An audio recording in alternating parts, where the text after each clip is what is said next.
have a lot to go over today. And just like every week, we have a great, great person that is going to be joining us. And she's my friend. And so I really am honored that she took time out of her busy day today to be with us and talk about, what she's doing. I mean, serving up the community. You got to hear from this woman and hear about her heart. So I am really, really excited to have her. So let me share a little bit about who she is, and then we go to a commercial break, and then the next voice we'll hear will be that of our guest today, Ms. Tracy Everette-Duncan. So she founded Mentor Me Enterprises, Inc. in 1993. She's been out here, grinding. And she founded it to help women manage the day-to-day stress of home, office, and personal life. In parentheses, spouses and other people and their children and all them. The company teaches a total life balance concept that helps women to maintain good health. And good health is mental, spiritual, financial, social, and physical. So it's all 5 areas of our life. And then she also founded the Mentor Me Drug Testing Services, LLC, and has prepared a series of educational programs in the local community to instruct those who are concerned with drug epidemic in their neighborhood. And as a qualified drug test consultant and TIPS certified trainer, we'll have to ask her what is that standing for, she advocates for a safe and drug-free environment in all of the communities. She serves on a number of different organizations and boards, and, we are just really excited. She's also a veteran of the United States Air Force Reserve. And she received the Commander's Achievement Award. And as alumni of the Dale Carnegie Institute of Human Development and Public Speaking, Mrs. Duncan received the honor of the Most High to achieve by election of her peers and program directors. I could go on and on and on, but I want to hear from her and learn more about what she's doing with her organization and what she's doing. She's got some exciting new announcements that they are embarking on, and I can't wait to see her really make impact out here in the world. So let's take a quick commercial break, and we come back. We will hear from my friend, Ms. Tracy Everette-Duncan.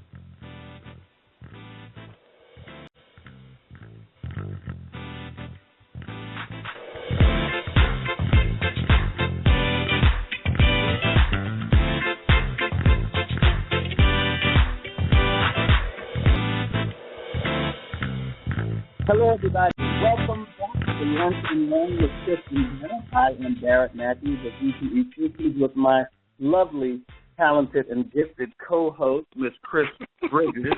And I hope everyone is enjoying this lovely, lovely Friday that we're having. And welcome back to the show. As you heard before the break, Chris, our guest today, Miss Tracy Everette-Duncan, and we're not going to hesitate. We're going to bring her right on. Tracy, how are you doing today? Welcome to Lunch and Learn with Chris and Barrett. Oh, my gosh. I'm so excited to be here. Thank you for having me. Oh, well, thank you for being here. We're happy. I didn't hear the applause. We didn't get the applause. I think I heard it briefly. I know we need to do that again. Okay. A little bit. Well, thank you for being with us. Yeah, Clark, give us some applause. Okay. Okay, she's under the weather. All right. We know how to applaud ourselves. So look, give it up. That's right. Give it up. Tracy, thank you so much for taking your time out of your busy day and being with us on the broadcast today. We do appreciate you. And as I mentioned, I'm just so honored that you would take up our invitation because, a lot of times, you ask them, hey, can you come on a broadcast? And they're like, oh, yeah, but it's usually for either they just want to promote something, but, it's different when you really are working out here and you're serving and you're doing all the things, and then somebody recognizes it and they want to just have you on. So we're not really here to just self-promote you, even though at the end that's going to happen. It's really about just promoting what you've been doing and the commitment you've made in, the things that you're doing in the organization. So I just want to thank you. I really do appreciate you being here with us. Well, thank you for having me, and I can't wait to tell the story. Well, we're going to jump right in because Barrett and I like to kind of get things started. Usually we wind up running out of time, so we don't want to do that. But we're going to just kind of, we want to know more about you, and we want to talk about whatever. So, Tracy, first, tell everybody who doesn't know you, who are you, and why are you so involved in the community? Okay, I am Tracy Everette. Before I was ever married, Tracy Everette, and that is the business name that's in the community. And so I am a spirit-filled Christian. I love the Lord with all my heart, and that wasn't always so. You know, life is hard, and it creates struggles that brings you back to the cross so that you can appreciate what Jesus did for you. And so I'm a spirit-filled Christian, but I'm also a wife. I've been married for 9 years. This is my second time around, so there are second chances. And I'm a mother and a grandmother of 2 beautiful babies.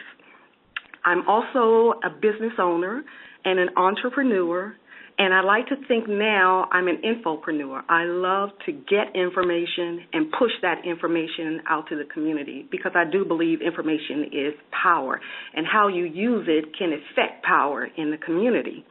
So I'm also a teacher, and I love to encourage people. I'm telling you what I've gone through. I can tell you there is a God and there is a second chance, and that if you just stick with the program, it will reap benefits for you.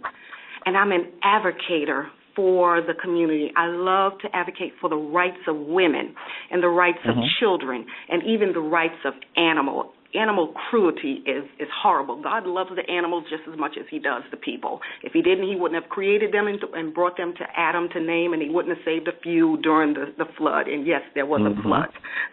So if you get those nasty grams, just send them over to me. Wow. Well, you know what, Tracy, I don't think I realized that you had been, remarried. And when you said that, you said, thank God for second chances. I think you know Katrina Ferguson. You know Katrina, right? I think so. Well, Katrina did a book called Queen's Legacy, and I wrote a chapter. It is entitled, Thank God for Second Chances. Oh, get out of here. That is exactly what I wrote my chapter about. So, we're going to have to chat about that. I didn't. So you just pulled that right out. Wow. Well, your background and all of the things that you've done, and I love it when you said, your name is Tracy Everette, even though it's Tracy, Everette-Duncan today, but still kind of the identity of who you are. I mean, that's just wonderful. I wanted to kind of go a little bit about, because you made a comment, and I just wanted to, because a lot of times we all have a story, and I just wanted to kind of find out a little bit when you said that, you love the Lord, and that's where that connected spirit comes from. But you said you like Barrett. I mean, that's it. That's what it's all about. You're not going to get no nasty messages, so don't worry about that. Not on this show, at least. But you know what? But one thing we didn't say, hey, if you're listening today and you do want to come in and say hi or ask a question, especially when Tracy starts talking about the things that they're doing and the services that they're providing, you can do so. You just call in to 347-989-8385 and press 1 so that you can come in and talk with us. That would be great. We'd love to hear from you. If you just want to shout out and say hi to Barrett, come on and do that as well. But, but so what I wanted to ask, Tracy, a little bit about, kind of your background in that, and what was it, and without, you share what you want to share on this podcast. It's a safe zone, but it is still public. So what was it, or what was a turning point for you that you realized that, there's something different out there, there's a better life for me, and I'm going to go follow that? Well, I would have to say it's always rooted in the family. Whoever we are today, whatever decisions we make are rooted in the family. And so I was from a family that had a mother and a father, but the mother and the father did not live in the home together. So my mother was a strong black female, career-oriented, and she taught us well, even in the absence of my dad. And when we did see my dad, there was still some values that he instilled in us as well. So we grew up. I had 4 siblings. I am the fourth of three older brothers and one younger sister. And so we grew up not really realizing what our financial status were. Were we middle class? Were we poor? Were we wealthy? They just made us feel that we were normal. It didn't matter at all. So my mother was a nurse, and I remember seeing her get dressed in that crisp white uniform with those white opaque pantyhose and the white cap. You know, she just looked very good going out and dutifully working hard to give us a good life. And when my dad did come around, he talked about the business adventures that he had started. He owned several businesses, and I believe that's where I get my entrepreneur and out-of-the-box thinking experiences. So I felt, a balanced life.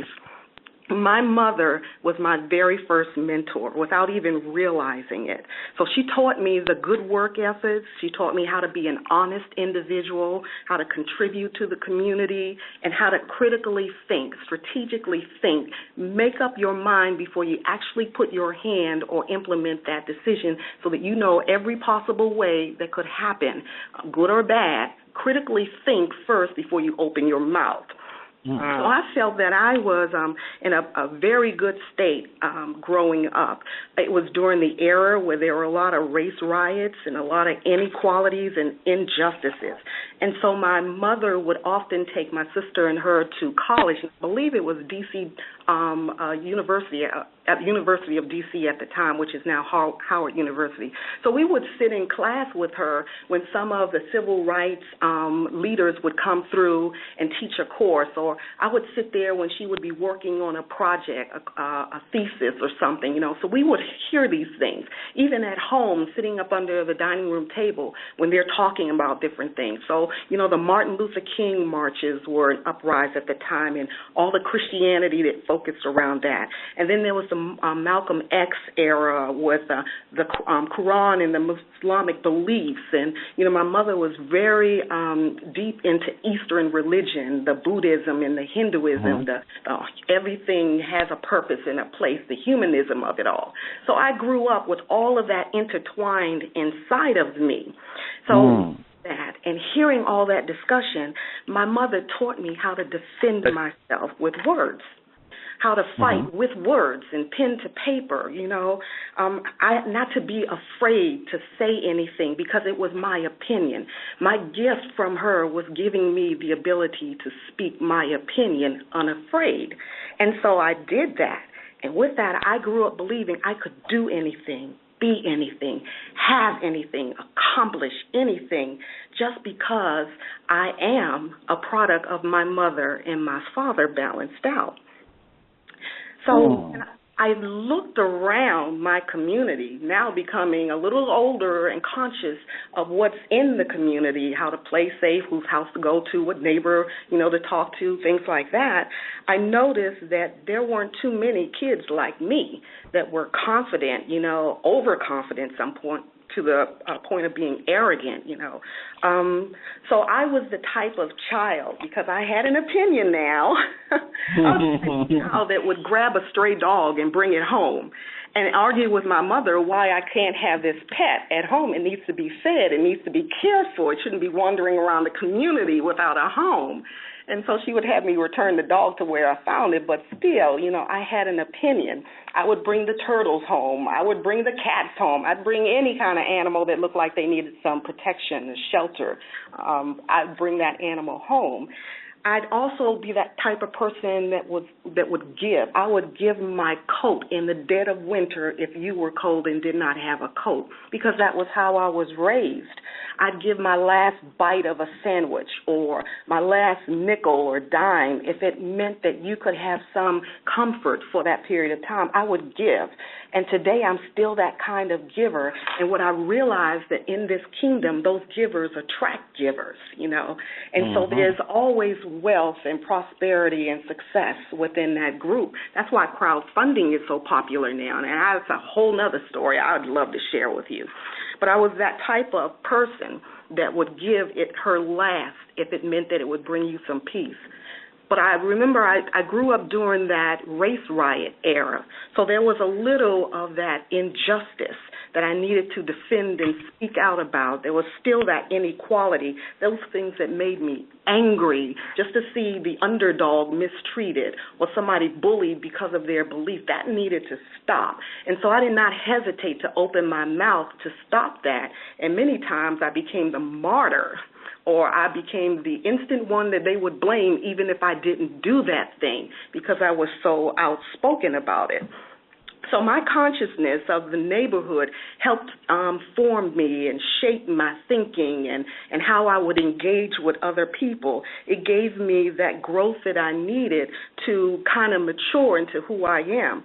So when I look at my community, I don't just see the places that I shop and the places that I eat and do business, the places that I spend my money, although I do spend my money in my community. If I'm hungry and I'm in another county, I'm going to wait until I get into my county to eat, because that means that I am helping to flourish businesses and to sustain income and to grow jobs and increase employment. So I want to give my dollars in my community. And if my community doesn't have it, then I have an opportunity to help them grow that, or then I'll go and patronize another community. But in my community, I love it.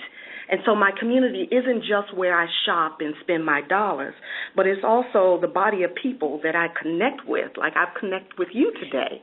And so in that connection, you become my social strength. You become the body of people that I need that encourages me or that stops me from making bad decisions or making taking the wrong path.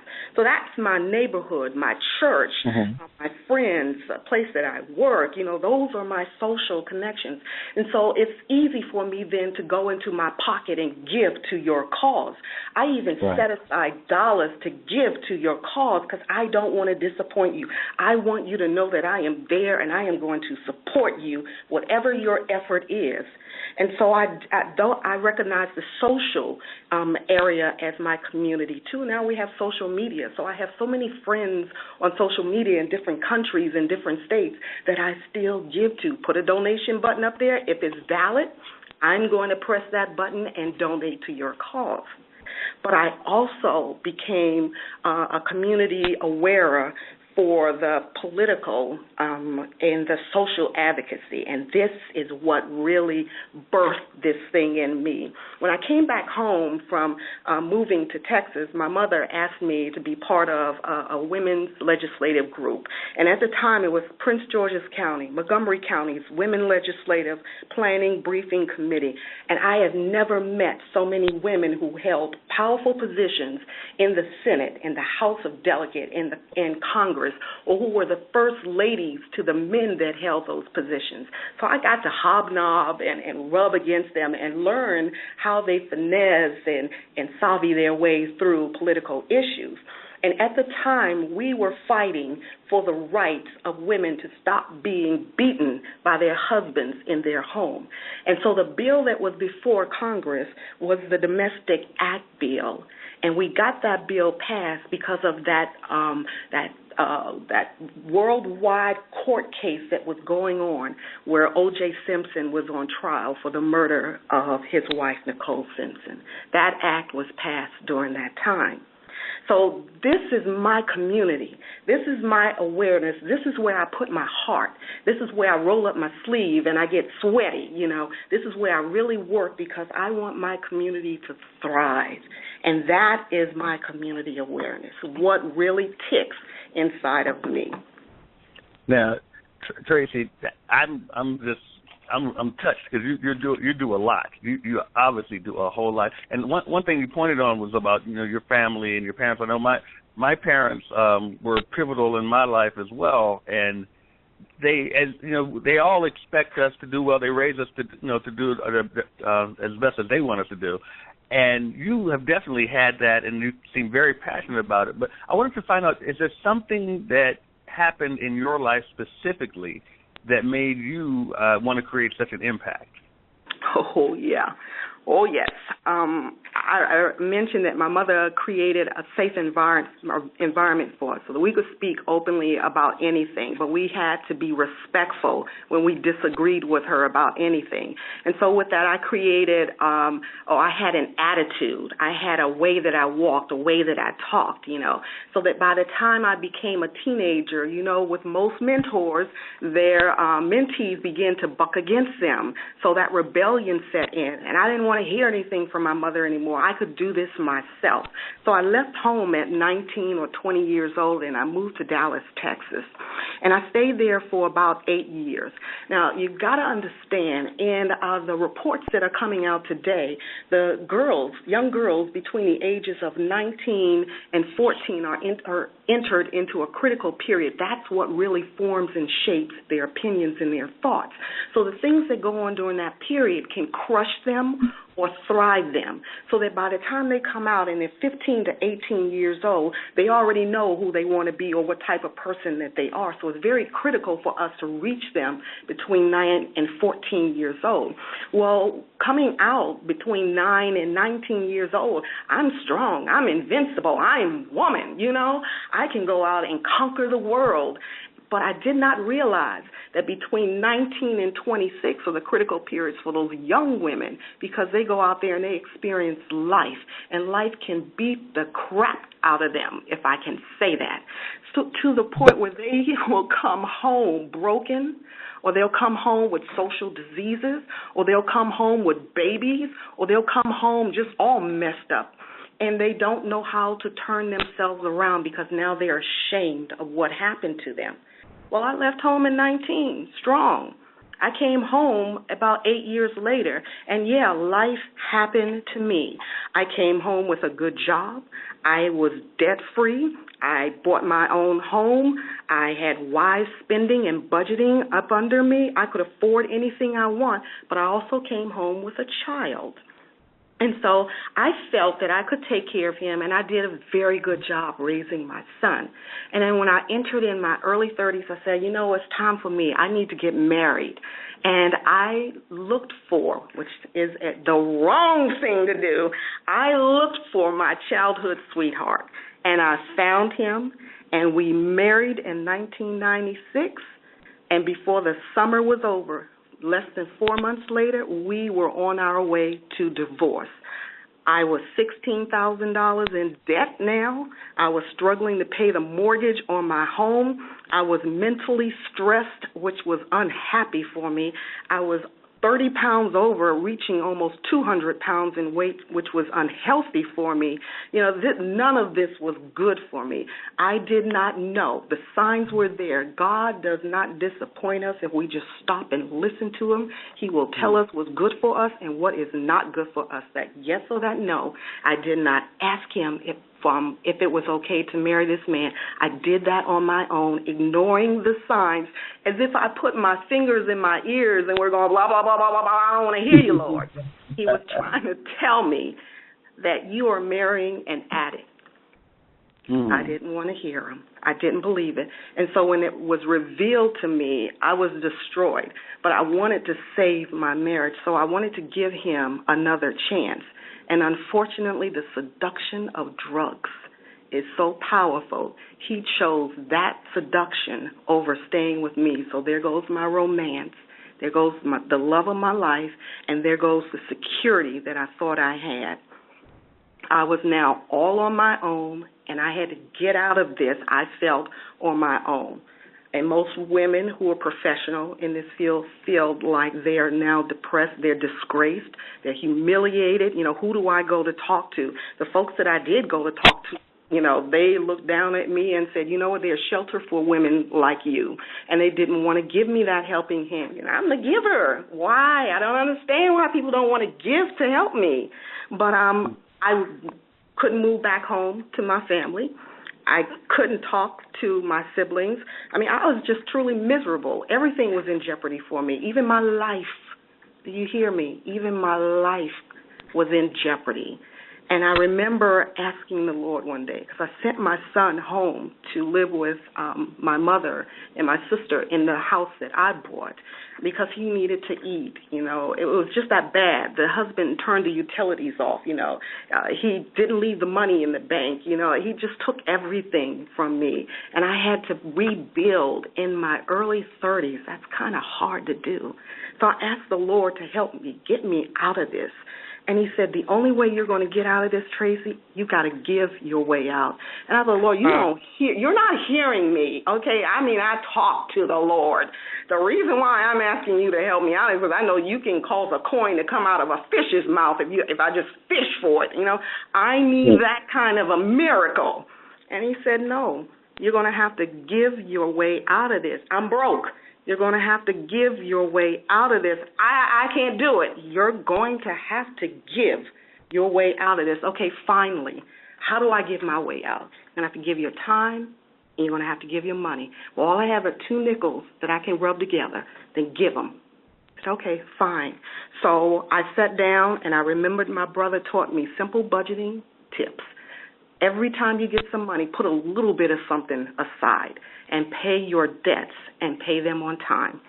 And so I started setting aside money, and the little 2 nickels turned into 4 quarters, and the 4 quarters turned into little paper dollars, and the dollars doubled at 10, and they doubled at 20, and they just kept doubling because I started seeing the power of God move, and I believed that I could get myself out of this debt by giving my time and giving my money. And so within a year and a half, the $16,000 debt was gone, and I was now on the path of recovery. In a year and a half, $16,000, paying bills on time and saving, that debt was gone. So my God was a miracle-working God. But he also had a program start within the community. And I'm tapped into my community. And when AARP walked into the community and said, we have a program that we want to introduce to the women, it's called Empowered Women. Take back your finances. I signed up right away. And I think I was maybe the first person in the door because I did not want to get myself into this situation ever again. And from Empowered Women, Take Back Your Finances, I've learned some truths about women. So I couldn't be arrogant anymore. God made me humble. So now I could associate and I could relate to them. It wasn't just me hoarding over them this attitude of greatness and confidence.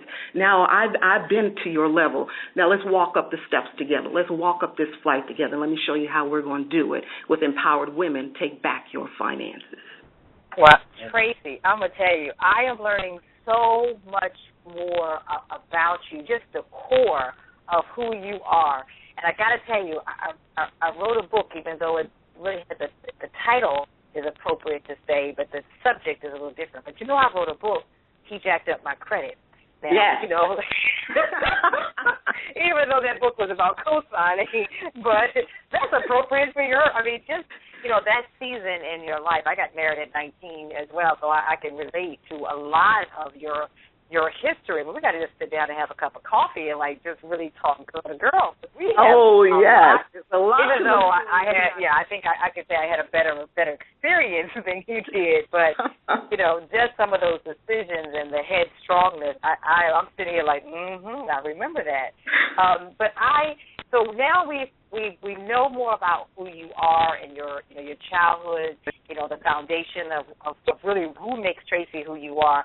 We've seen or we heard about your story of sort of where you've come out of and how God has just refined you to make you who you are today. Now let's take that and kind of go to today. So I want to know, did this experience that you just kind of shared with us cause you to focus on money management principles for women? Because that's what you're doing today. And where are you headed with the Empowered Women Take Back Your Finances program? Well, it was amazing to sit in this room with all of these women, and there were some men there too. And I do teach men as well, because men are married to women, or men were birthed from women, and they want to teach their women at home these principles. So I do allow the men to come in, but not dominate and take over. Okay. So when I was in this room with these women, I noticed the blinging jewelry, and then I noticed the social inequality or the social differences, and some women spoke with an air, etc. But it was the stories that they told. I actually sat beside a woman who was from the Middle East, and she was wrapped in her garb. And she was saying how appreciative she was this program was being taught, because she never knew anything about money. She thought her marriage was okay. She thought her husband loved her because she loved him dearly. And she told him one day, I'm going to my sister's in New York for the weekend, and so here's your meal in the refrigerator. This is what you need. All those things that we do when we're leaving for a trip. We leave last-minute instructions. And so she went to visit her sister, and when she returned the end of that weekend and put her key in the door and opened that door, her entire home was emptied out, all the furniture gone. She didn't know what had happened until a neighbor came to her and said, "Oh my gosh, I thought you moved over the weekend." She said, "Well, why would you think that?" And the neighbor said, "Well, because when you left, a U-Haul backed itself up to your front door, and it was as if they tipped the house over and emptied everything out. It happened so fast, and then it was gone." This woman broke in that class. She said, "I don't know where the checkbook is. I don't know how much money is in the bank. I don't know how to feed my kids." I mean, she was just broken. And a lot of the women, even the ones sitting there with the zirconians or the diamonds in their ears blinging across the room, had a story to tell. I don't know how to write a check. I don't know where he kept the money, what the bank account numbers are. And so this course, taught by AARP, started out with a vision and a goal for your money. If you don't have that, your money's gone already.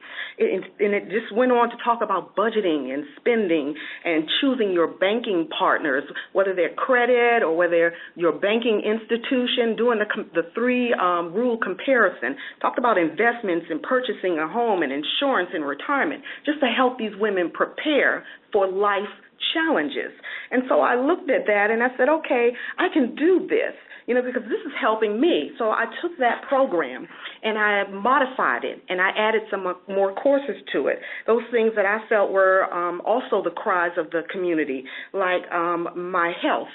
I'm coming home with social diseases, a woman may say. Well, what kind of health benefits are out there for me and treatment without breaking my budget? The career and training. I'm in a job that I hate. Well, I need to make more money. How can I move myself ahead? How can I position myself to my manager to ask for the promotion? I brought in people from the housing divisions that would talk to folks about, if you're in trouble and you're coming out of prison and you don't have a home to stay in, because most of the women, did not have homes to stay in. Well, this is where we're building the new housing complex. So go on down on this day and fill out the paperwork so that you can get in and tell them that I sent you. These were the connections that I was bringing to this program, but I still needed the authorization to release it under that name. So I called AARP in Washington, D.C., and I told them what I was interested in doing, and I told them how the program benefited me and that I wanted their approval for me to introduce this program to the community. They shipped me books of the materials and said, if you need anything from us, people come out and speak, you got us. And so I walked up to the Salvation Army in Washington, D.C. off of New York Avenue, the Harbor Light Division. It was a brand new division that just opened up. And I walked in with my program and I presented it to them and I asked them, can I come in here and teach? And they granted me that approval. I took my partners with me, and we stayed there for 4 years teaching money management principles to the residents, and it changed lives. We didn't have an expectation. You didn't have to be a Christian, you didn't have to be a do-gooder. You just needed to want to embrace money management principles, and we could help you. The power of God would take care of the rest of it. The seed of God. The Word of God would take care of the rest of it. I'm not your judge. I'm just your teacher for the moment to teach you money management. So when I did that, then the stories started happening, and people started saying that I thought I lost my security clearance because I was doing drugs and I ended up here. Well, you helped me rewrite my resume. You helped me to go before my management and ask for my job back, and now my security clearance is restored and my salary is restored. It's like nothing ever happened. So, well, that's how the kingdom works for us. Nothing really ever happened because God said he's forgiven those things, and he throws those things into the deepest part of the ocean. So why are you still worried about it? So with that, I continue to teach throughout the community the financial management piece, and it's still being taught today under Empowered Women Take Back Your Finances in faith-based organizations. And now I'm getting ready to move to the community organizations, and I've got new partners with me, and Chris is one who comes in to teach under that 5-tenet, the financial management piece with me. Recently, I got a tweet from the WLVS radio station. Jeremy DJ Boom Beaver gave me a little tweet out and said, I'd like to bring you on and do a radio program about your 5 tenets of good health. And so we signed a little contract, and I gave birth to Mentor Me Memorable Moments. And again, my partners are coming with me. We're going to be on Sunday evenings at 6 o'clock at listenvisionlive.com. Or you can go to www.mentorme411.com to get all the information, the bios on us, and where we're going to be, and come on out and connect with us. The struggle is real, and we're hurting even more today, but God's got a response for his girls.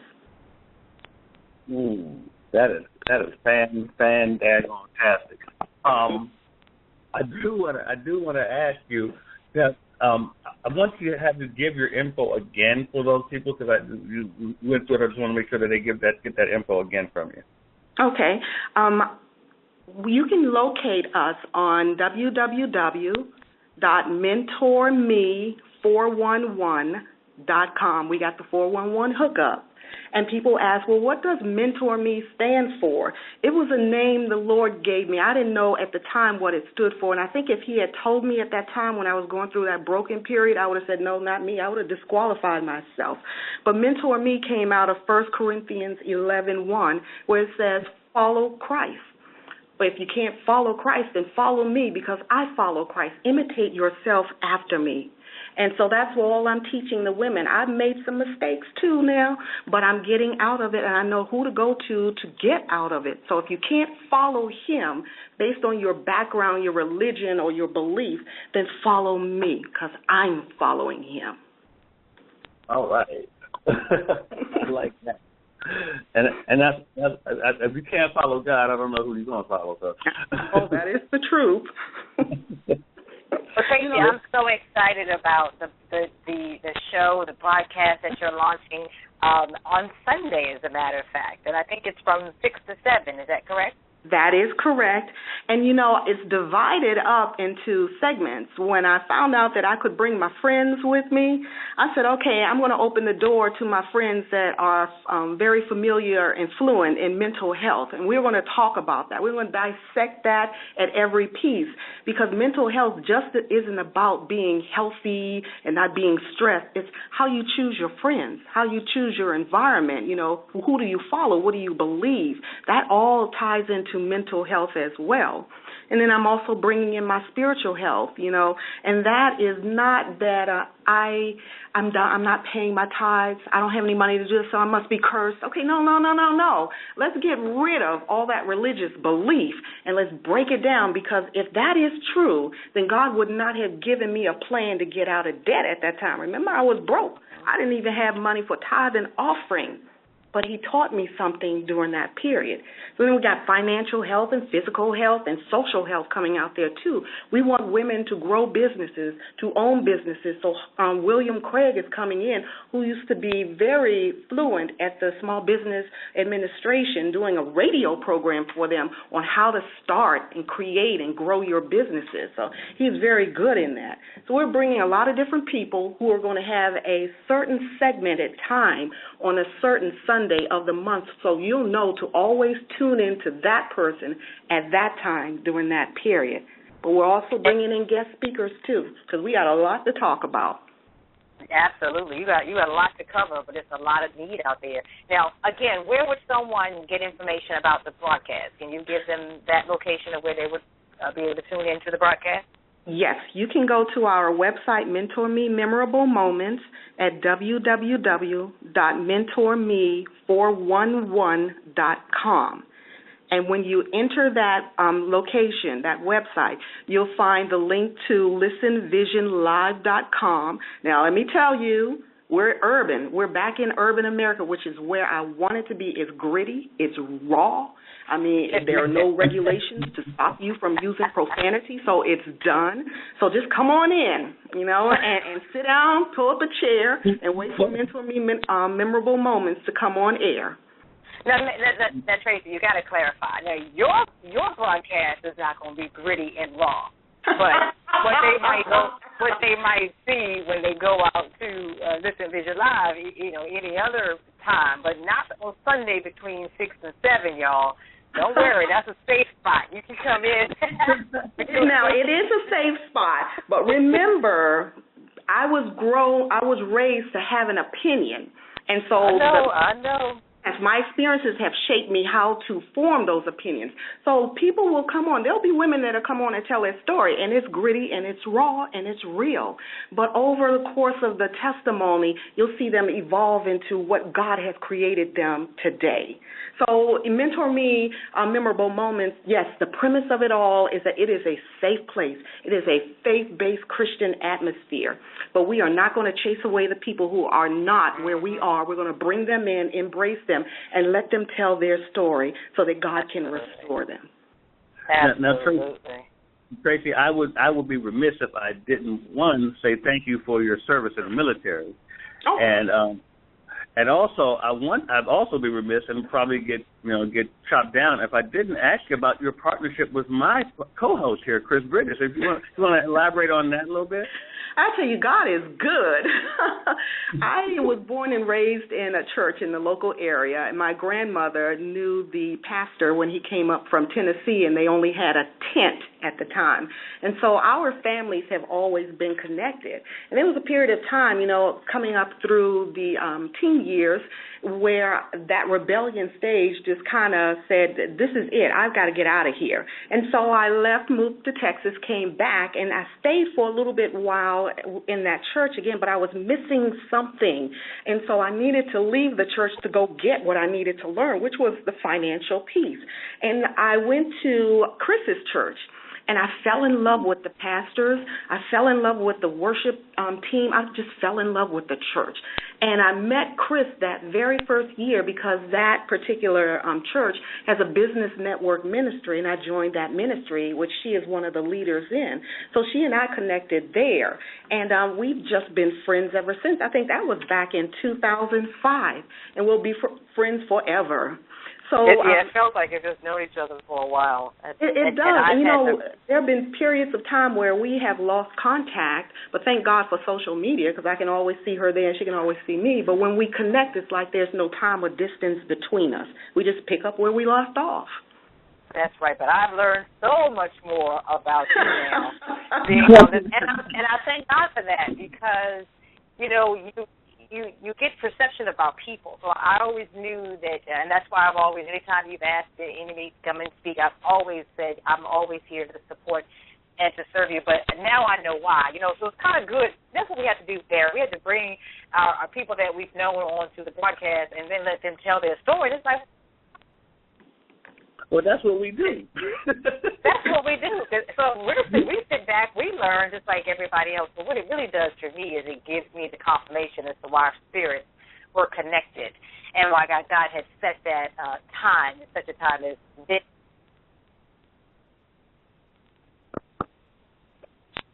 Did we lose Chris?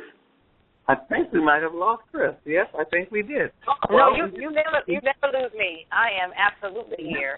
I won't say anything to who's the owner of these headsets that are going to get them back today. So I am here. But I wanted to just, as we wrap up, Tracy, on the Lunch and Learn with Chris and Barrett, I just wanted to see if you had something really quick that you... something that you wanted to announce? Because we lost Chris again. Okay, I am beginning the programs for Empowered Women Take Back Your Finances again in the community. So all the information will be updated on the MentorMe411.com website.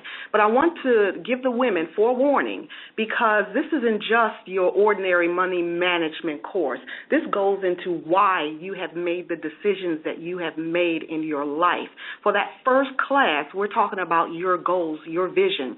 And I take them back to the cross, and I remind them that there was a conversation that they had with the Lord and what their destiny was. And regardless of what people called you or said to you, it does not disqualify you from your destiny. You have to reach that, because there are people waiting for you to get where you're supposed to be so that they can be blessed by you. And so that first class is important, more so than any other class, because if you don't understand your calling in Christ Jesus, then all the other things will just be that basic money management course that I took again. No, this one will set the pace for the other courses to follow. Then you will understand that it's not about me. It's bigger than me, and I better get on board. Woo! That's it. That's it. That's you know. That is it. Well, Tracy, thank you so much again. You can hang around. We just have some housekeeping things we got to take care of, but I'm telling you, it's just so good to hear from you today. And everybody, tune in on Sunday, this Sunday, at her broadcast from 6 to 7 Eastern Time. And make sure that you connect with her on www.mentorme411.com and just hear more about what she's doing. Again, listen and watch the broadcast, and get introduced to her co-host. So, Tracy, again, thank you so much for being with us, and we so much appreciate you. And again, you can hang on and listen on, but we just wanted to thank you so much for your time today. Well, thank you. I love you both. I think you're doing a great job, and many blessings and prosperity to you. I have a lot to go over today, and just like every week, we have a great person